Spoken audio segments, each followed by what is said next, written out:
their sexuality or their genitalia or their birth name, because all of those are very uncomfortable to talk about, especially with strangers. They're very inappropriate questions, and also a lot of these can be put with trauma with transgender lives. So these are questions that you shouldn't ask. If the rule is, if you wouldn't ask your neighbors this, or if you wouldn't talk about this at your employees meeting, do not ask it to a transgender person. If you are closer and they reach out to you and are more open to talk about it, for sure, inform yourself and ask questions. You can also search on Google. Nowadays, there are so many tools to do research, so I really encourage you to make your research before you move forward and think about the things you want to ask before you say them. And another trick is to think about, if you turn it to yourself, if you turned it to your situation, would you ask this? Would you want someone to ask you this? So would you want someone to ask you about your genitalia? Would you want someone to ask you about your sexual life with your partner? Probably not. So these are good tools to think about before asking someone who is transgender. So I want to talk about the community that I'm in, which is the LGBTQ2SIA+. There are a lot of acronyms, and a lot of people are like, oh my God, it's getting longer and longer every time. But there is a reason why it is getting longer, because it includes as many people as possible within the conversation.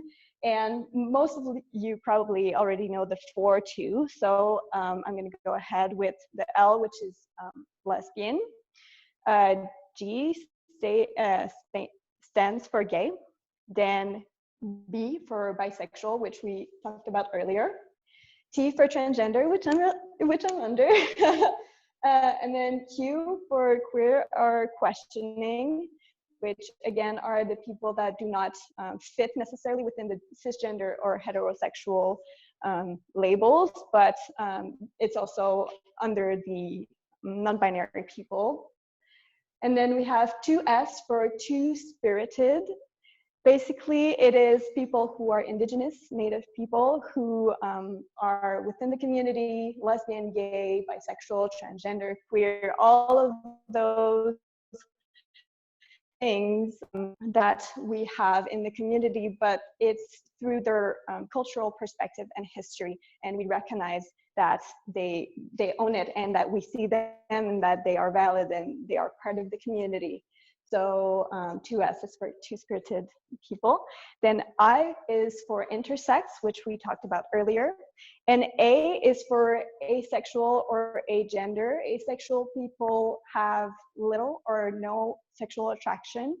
And then agender people are people that do not fit within the binary, or that are not really on the linear spectrum of gender identity. And then we have the plus, which stands for all the other people that might not be labeled, not necessarily labeled, but included within the acronyms that we have here, but to say that they are part of the community and that we see them regardless. So might it be pansexuality or other terms that are not heterosexual or cisgender. So I said earlier that my pronouns are they, them. I use it on a daily basis. Even at my work, it's been great to get this visibility of non-binary people in a job that is great and touching so many lives. So I use they, them pronouns as the singular. It is grammatically correct and has been used since the 14th century, has been used by authors like Jane Austen or Shakespeare, and they, them, their pronouns have been used to describe someone whose gender we don't know, and is used in current language. It's just we don't really stop to think about it, and it has been reclaimed by the community of gender nonconforming folks to not only talk about someone whose gender you don't know, but also talk about a pronoun that is gender neutral. And so for those who would like an example of how to use it, if you want to talk about someone who's non-binary and you want to use these gender neutral pronouns, you can say, for example, to clarify if there's a party coming on, or you want to invite just one friend. So let's say we want to invite just one friend home. And so we say, hey, my friend Sam. So I've clarified that there's only one person coming home. My friend Sam is amazing. They are non-binary. They are my friend, and I've known them for 2 years. Their pronouns are they, them. Max is great. I'm gonna present them to you when they come here. So that's how you use it. You use it as you would use they, them pronouns usually, but you use it only for one person. Then I wanted to change the slide. Sorry about that.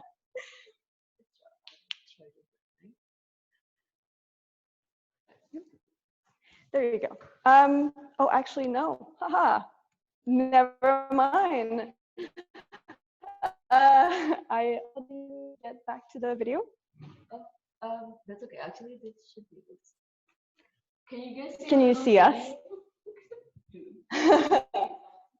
Okay, so hopefully you can see me. So if I've got a lot of people that tell me that they really try, but they make a mistake, and that's super normal. It's human. We all make mistakes, and that's okay. And transgender people are super understanding.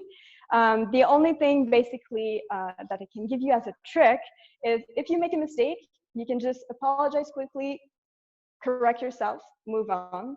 Or if you catch yourself, you can just correct yourself. So Sam, he is, they are, great. There you go, done. No big deal. If someone corrects you, you can thank them to acknowledge that you're trying to change this habit, and then correct yourself and move on.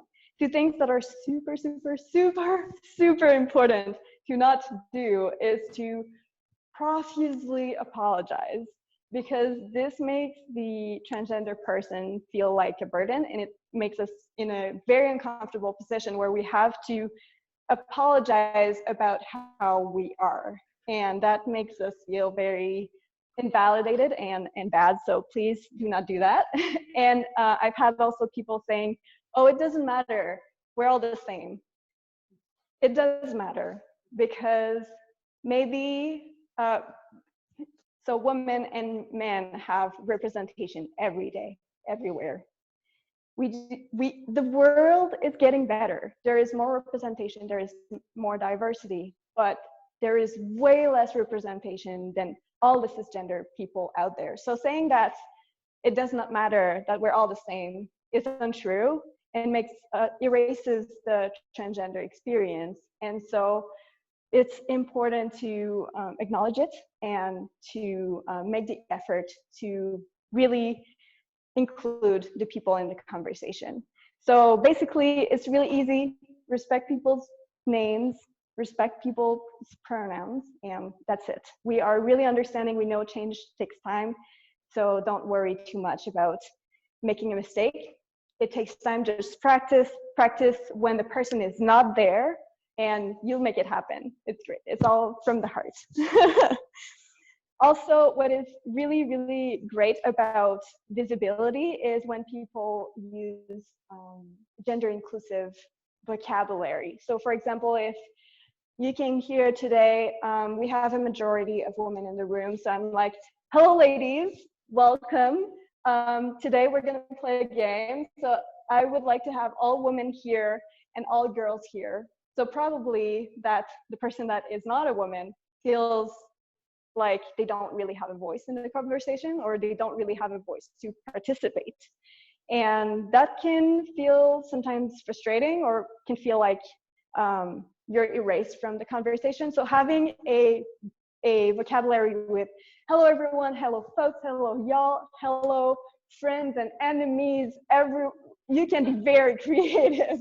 So start noticing when in your language you're using more specific gendered terms and see if you can modify it to include more people, especially when you have a very big group of humans.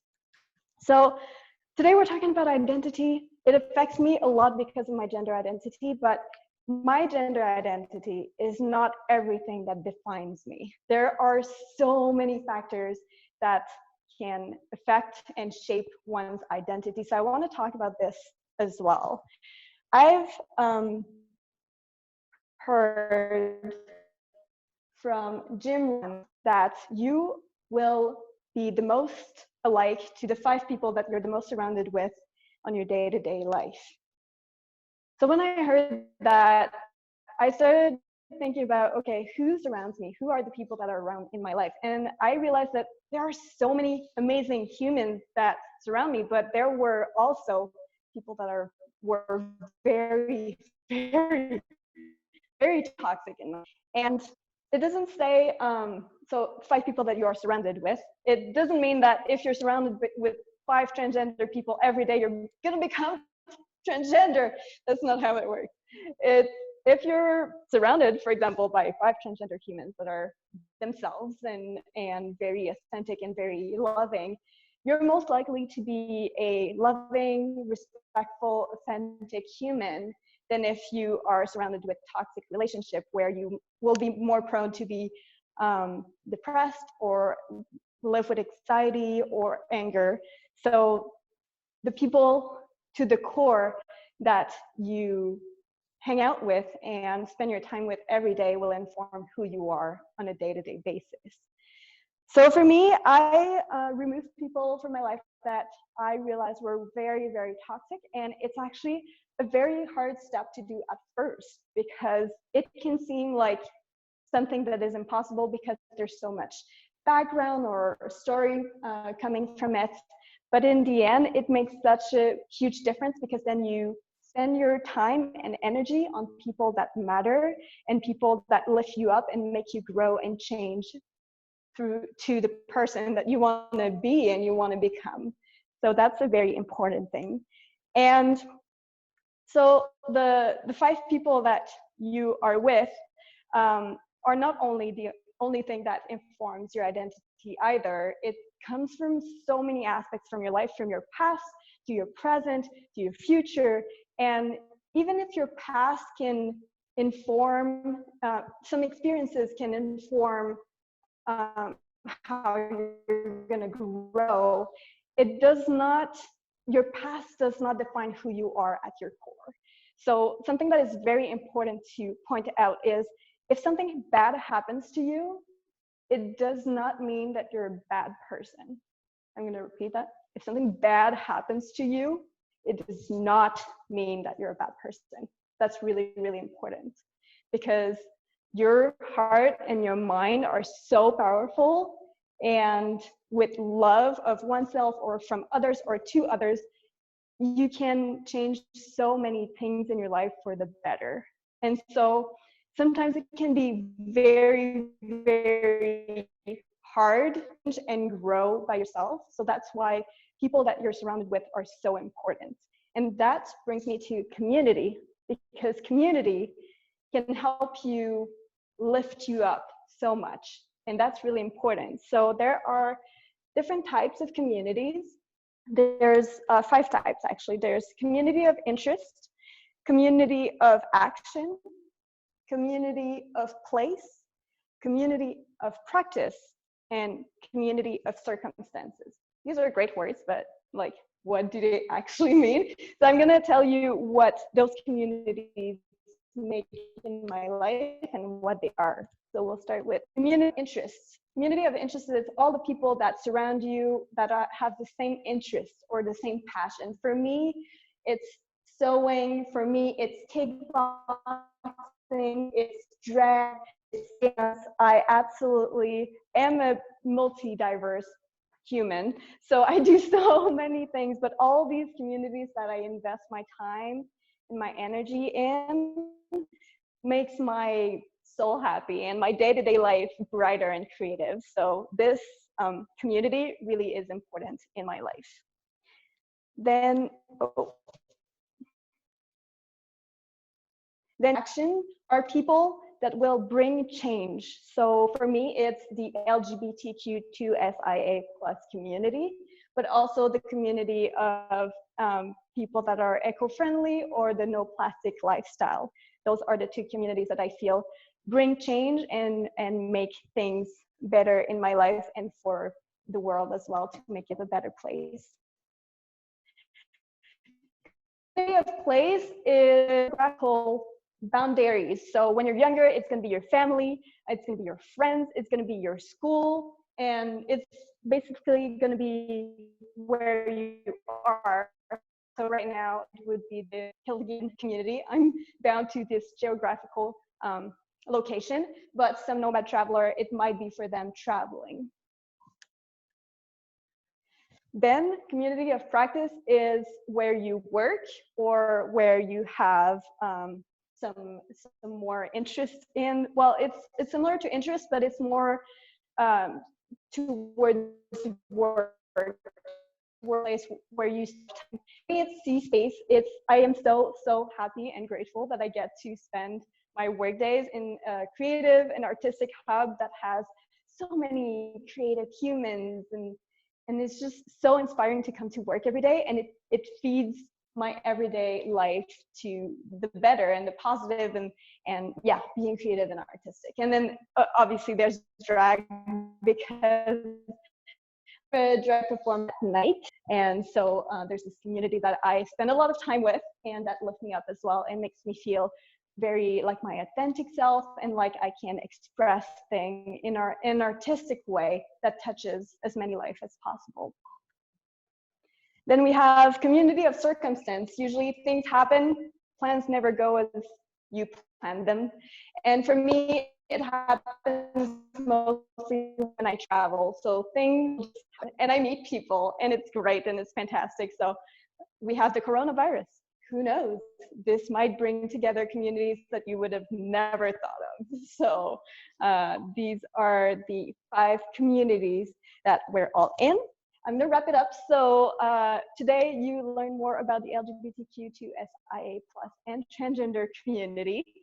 And that makes you more of an ally, because the more you know, the more the world would become respectful and loving, and the barriers between people are not as far as they seem. We're all people, we all have a heart, we all have families, we all have different experience and privileges, but we're all in this together. And I want you to I want you to think today about not only the 5 people that you're the most surrounded with on your day-to-day life, which I will remind you will affect how you are on your day-to-day, but I also want you to think about the communities that you're invested in, or the communities that you would like to reach out to, and how that's going to inform how you're going to grow as the person you want to be and the person that you are. So thank you very much for